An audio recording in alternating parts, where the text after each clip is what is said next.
किसी का सबसे ज्यादा योगदान है तो वो है किसान। फिर भी इसी भारत देश के अंदर हर 42 मिनट के अंदर एक किसान सुसाइड कर लेता है। उसके पीछे कई सारे रीजन है और कई सारी प्रॉब्लम है, लेकिन इस प्रॉब्लम को सॉल्व करते हुए एक स्टार्टअप की शुरुआत हुई थी जिसने कई सारे स्टार्टअप के बारे में डिस्कशन करने वाला है। हे गाइस, मैं संकेत Barot, motivation speaker, business coach and को फाउंडर ऑफ करो स्टार्टअप मीडिया।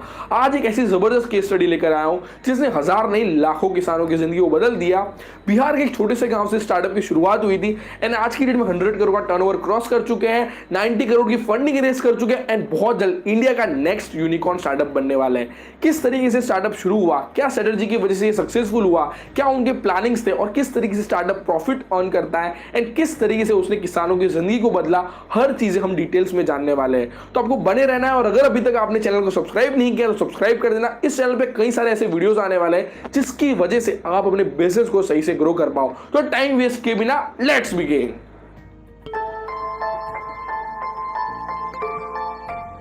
इस इंडस्ट्री के बारे में जाने उससे पहले हमें कुछ फैक्ट्स, फिगर्स एंड आंकड़ों पे ध्यान देना पड़ेगा।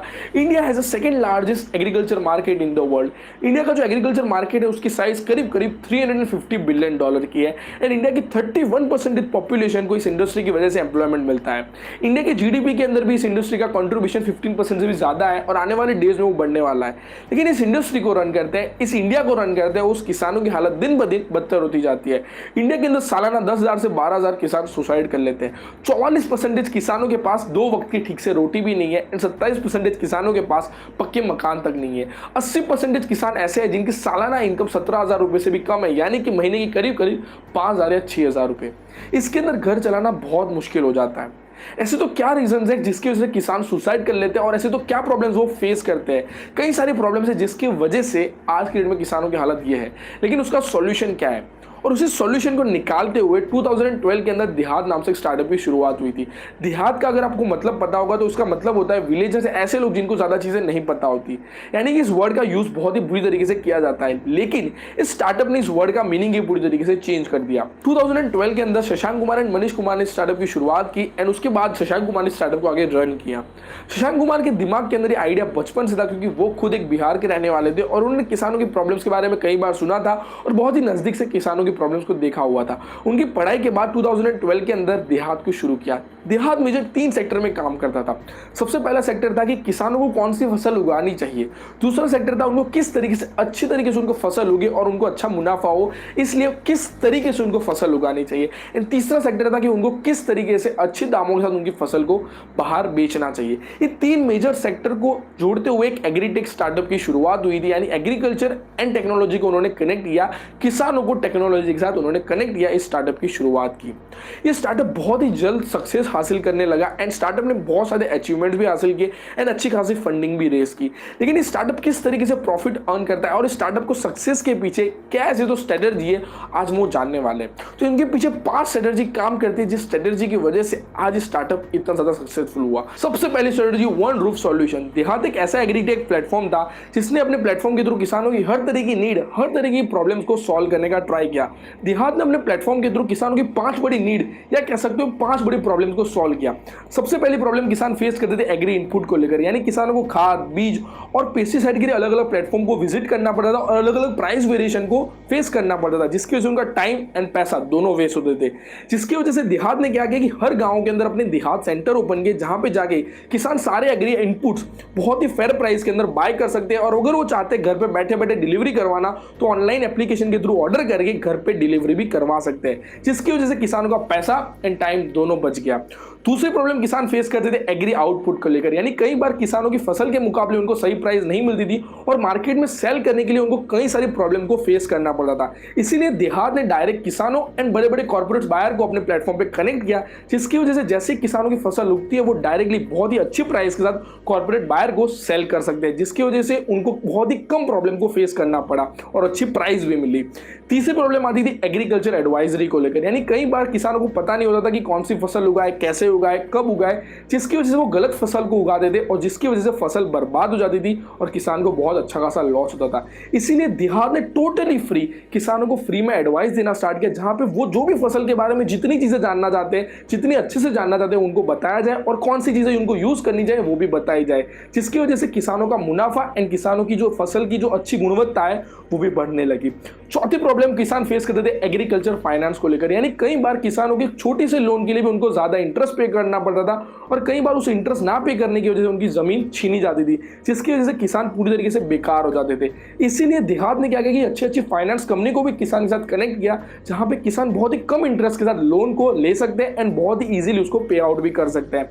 पांचवी प्रॉब्लम किसान फेस करते थे एग्रीकल्चर इंश्योरेंस को लेकर, यानी कई बार मौसम बिगड़ने की वजह से या कोई और चीजों की वजह से फसल पूरी तरीके से बर्बाद हो जाती थी, जिसकी वजह से किसानों को अच्छा खासा लॉस होता था। इसीलिए देहात ने क्या किया कि किसानों को इंश्योरेंस कंपनी के साथ भी कनेक्ट किया, जहां पे किसान अपनी फसल का इंश्योरेंस भी निकलवा सकते हैं और अगर फसल बर्बाद हो जाती है तो इंश्योरेंस क्लेम करके अपने फसल की जो भी लॉस हुई है वो लॉस की भरपाई कर सकते हैं। इस तरीके से देहात ने अपने प्लेटफॉर्म के थ्रू किसानों की हर नीड को कंप्लीट किया, जिसकी वजह से एक बार किसान अगर देहात से जुड़ गया तो उसको कहीं और जाना ही नहीं पड़ेगा, उसके सारे प्रॉब्लम के सॉल्यूशन देहात के पास से ही मिल जाएंगे।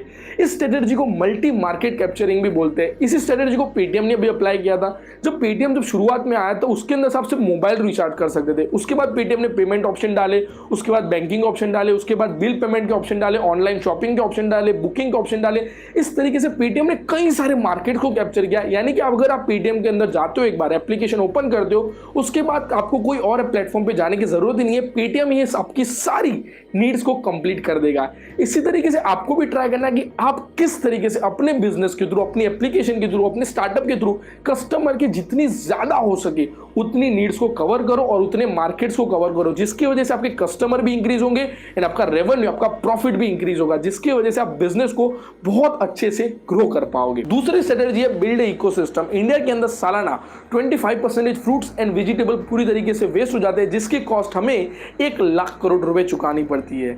आपको 2019 याद होगा जब प्याज की कीमत करीब करीब 100 रुपए या 120 रुपए प्रति किलोग्राम हो गई थी, तभी किसानों ने वही प्याज बड़े बड़े बायर्स को 8 रुपए प्रति किलोग्राम सेल की थी, जिसकी वजह से ना उनको कोई मुनाफा हुआ था और ना ही उनको कोई पैसे मिले थे, जिसकी वजह से उनके रोने के दिन आ गए थे। कई बार आपने ऐसे वीडियोस भी देखे होंगे जहां पे किसान खुद अपनी फसल को पूरी तरीके से बर्बाद कर देते हैं, ट्रक के नीचे कुचलवा देते हैं, क्योंकि उसके अंदर उनका जो ट्रांसपोर्टेशन जैसा छोटा खर्चा होना चाहिए वो भी वो फसल को बेच कर नहीं मिलता। ये सारी चीजें कई सारे रीजंस की वजह से हो रही है और इस प्रॉब्लम को देहात ने भी बहुत ही बारीकाई से देखा। होता है यूं है, जब किसान को भी फसल को उगाता है तो उस फसल को सेल करने के लिए वो मिडलमैन को हायर करता है और मिडलमैन को कुछ कमीशन देता है। मिडलमैन वो सारी प्रोडक्ट्स को एक छोटे से होलसेल मार्केट में लेकर जाता है, छोटे से होलसेल मार्केट में से बड़े से होलसेल मार्केट में, बड़े से होलसेल मार्केट से बड़े से रिटेलर या बड़े से कॉर्पोरेट बायर को प्रोडक्ट मिलती है, उसके बाद वो प्रोडक्ट कंज्यूमर को मिलती है। इतने सारे कमीशन होने की वजह से वो प्रोडक्ट हमें महंगी बिकती है एंड किसानों को बहुत ही कम मुनाफा होता है।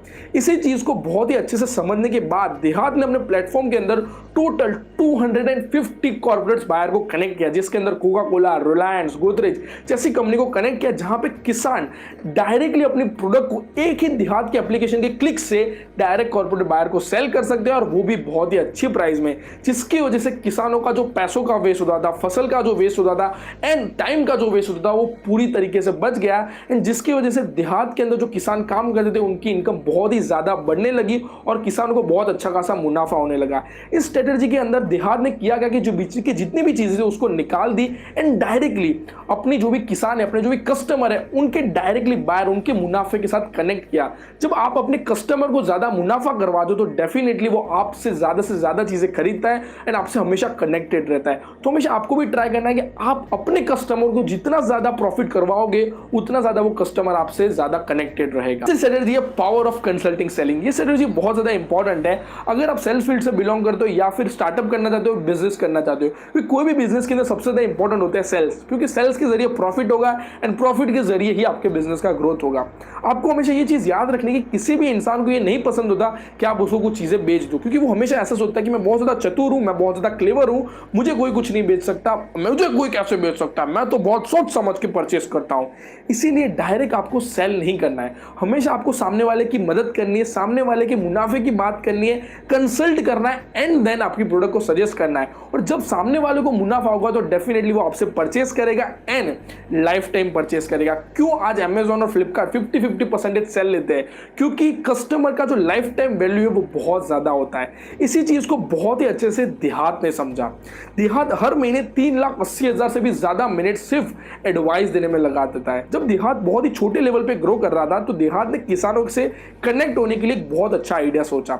देहात ने क्या किया कि अपने देहात के छोटे छोटे सेंटर पे एवरी सैटरडे को एक एडवाइजरी रखी, जहां पे किसान आकर अपनी फसल के बारे में बहुत सारी चीजों के बारे में जान सकते हैं। कौन सी फसल उनको उगानी चाहिए, कब उगानी चाहिए, कैसे उगानी चाहिए, कौन से पेस्टिसाइड का यूज करना चाहिए, कौन से इनपुट का यूज करना चाहिए, कहां से परचेस करना चाहिए, कौन से प्राइस पे परचेस करना चाहिए, और ऐसी कई सारी चीजें जिसकी वजह से किसानों को प्रॉपर गाइडेंस और नॉलेज मिलने लगा, जिसकी वजह से किसानों का मुनाफा ऑटोमेटिक बढ़ने लगा। जब मुनाफा ऑटोमेटिक बढ़ने लगा तो उनका देहात सेंटर के साथ बहुत अच्छा खासा ट्रस्ट बिल्ड होने लगा एंड किसान कहीं और से परचेस करने से बजाय देहात सेंटर से सारी चीजें उनकी परचेस करने लगे, जिसकी वजह से देहात का भी प्रॉफिट होने लगा एंड किसानों का भी प्रॉफिट होने लगा, और जिसकी वजह से किसान और भी किसानों को देहात सेंटर से जोड़ने लगे क्योंकि उनका बहुत अच्छा खासा ट्रस्ट बिल्ड होगा।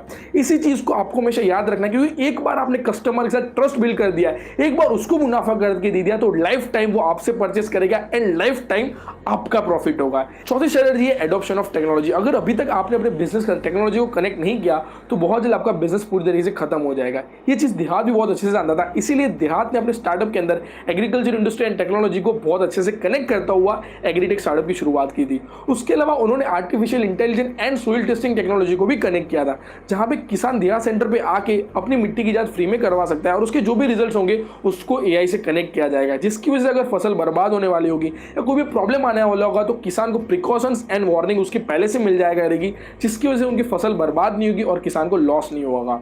उसके अलावा किसानों के लिए जो एप्लीकेशन बनाई थी उसके अंदर भी किसानों के लिए कई सारे बेनिफिट्स रखे गए थे, जिसके अंदर उनको वेदर फोरकास्ट के बारे में जानने को मिलेगा। वो ऑनलाइन सेलिंग कर सकते हैं, अपनी फसल को डायरेक्ट बायर के साथ सेल कर सकते हैं। उसके अलावा ऑनलाइन शॉपिंग कर सकते हैं, जहां पे वो एग्री इनपुट्स को डायरेक्ट होम डिलीवरी करवा सकते हैं। उसके अलावा क्रॉप रिमाइंडर्स रखे थे, उसके अलावा ऑनलाइन एडवाइजरी रखी थी। उसके अलावा जो पेस्टिसाइड रिमाइंडर्स होते हैं, पेस्टिसाइड का कितना डोज उनको देना चाहिए, कब देना चाहिए, उसके अलावा और भी कई सारी चीजें ऐसी रखी थी जिसकी वजह से किसानों को ज्यादा बेनिफिट हो, और ये सारी चीजें कन्वीनियंट लैंग्वेज में रखी थी जिसकी वजह से किसान ये सारी चीजें समझ पाए।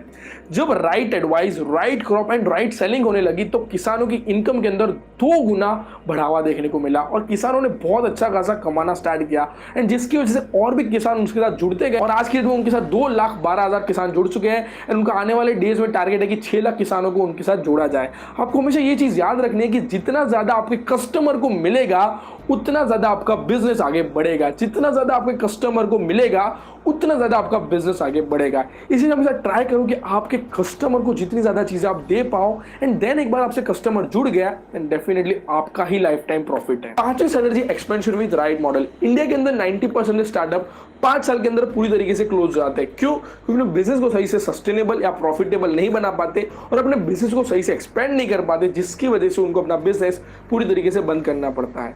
यही चीज देहात के ओनर्स को भी पता थी, इसीलिए उन्होंने शुरुआत से अपने बिजनेस की सस्टेनेबिलिटी एंड प्रॉफिटेबिलिटी पे फोकस किया। अपने बिजनेस को ग्रो करने के लिए फ्रेंचाइजी मॉडल का यूज किया। उन्होंने अपनी फ्रेंचाइजी का नाम दिया देहात सेंटर या फिर कहो माइक्रो एंटरप्रेन्योर। हर देहात सेंटर के अंदर में आते थे 800 से 1000 किसान, जो 800 से 1000 किसान देहात से कनेक्टेड हो गए वहां से ही सारी परचेस करते थे। उन्होंने अपने फ्रेंचाइजी ओनर को भी कई ज्यादा बेनिफिट्स दिए। सबसे पहला बेनिफिट दिया कि जो भी देहात की फ्रेंचाइजी लेता है उसको कोई भी मार्केटिंग करने की जरूरत नहीं है, कस्टमर के पीछे भागने की जरूरत नहीं है, ये सारा काम देहात करेगा। उनको कस्टमर को सही से सर्व करना है एंड प्रोडक्ट की डिलीवरीज करनी है।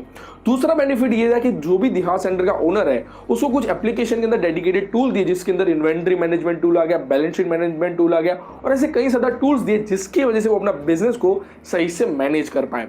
तीसरा बेनिफिट ये दिया कि अगर देहात सेंटर का ओनर खुद कंसल्टिंग सेलिंग करना चाहता है, किसानों की प्रॉब्लम को सॉल्व करना चाहता है, तो वो खुद भी एग्रीकल्चर एडवाइजरी को एक्सेस करके एग्रीकल्चर इंडस्ट्री के बारे में, फसल के बारे में, पेस्टिसाइड्स के बारे में, हर चीजों के बारे में खुद नॉलेज लेके कंसल्टिंग सेलिंग भी कर सकता है।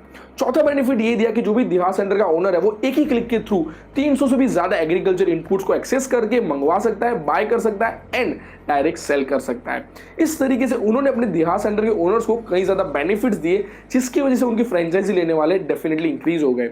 अब मैं आपको सिंपल सी कैलकुलेशन दिखाता हूं कि जिसकी वजह से देहात किस तरीके से अर्न करता है, देहात सेंटर किस तरीके से अर्न करता है, आपको पता चलेगा। मान लो 1000 किसान सालाना 10,000 रुपए की शॉपिंग एक देहात सेंटर से करते हैं, तो टोटल एक देहात सेंटर से उनकी जो शॉपिंग हुई उसका जो टोटल आएगा वो 1 करोड़ रुपए आएगा। अब उसके अंदर से हम मानते हैं, मान लो 5 से 8% अगर उनका प्रॉफिट है तो टोटल प्रॉफिट उनका 5 to 8 लाख सालाना हुआ। आज की डेट में इतनी सैलरी ग्रेजुएट इंजीनियर या एमबीए की भी नहीं होती जितना सिर्फ एक देहात सेंटर अर्न करेगा, और देहात सेंटर अगर इतना अर्न करेगा तो डेफिनेटली देहात बहुत अच्छा खासा अर्न करेगा।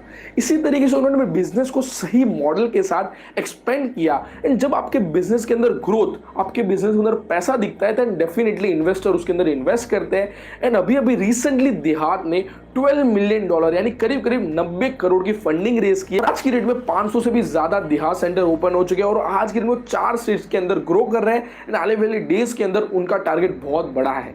इसी तरीके से आपको भी देखना है कि कई सालों से आप एक ही जगह पे तो बिजनेस नहीं कर रहे हो, अब आपको एक्सपेंड करने के बारे में सोचना है, अपनी फ्रेंचाइजी मॉडल को ग्रो करने के बारे में सोचना है। अगर आप 20-25 साल से एक ही जगह पे एक ही शॉप पे बिजनेस कर रहे हो तो आप कभी आगे ही नहीं बढ़ पाओगे। हमेशा थोड़ा रिस्क लो, थोड़ी लोन लो, लेकिन अपने बिजनेस को सही से एक्सपेंड करो एंड अपनी ब्रांड को आगे बढ़ाओ। और जब आप एक्सपेंड करोगे तो आपका प्रॉफिट भी बढ़ेगा एंड आपकी ब्रांड का नाम भी आगे आएगा, एंड डेफिनेटली अगर आपकी ब्रांड का अच्छा नाम होगा तो इन्वेस्टर उसके अंदर इन्वेस्ट भी करेंगे। और इसी 5 स्ट्रेटेजी की वजह से आज देहात इतना ज्यादा सक्सेसफुल है। तो स्ट्रेटेजी कैसी लगी, कैसी केस स्टडी लगी, जरूर कमेंट सेक्शन में बताना, एंड वीडियो को लाइक कर देना, चैनल को सब्सक्राइब कर देना।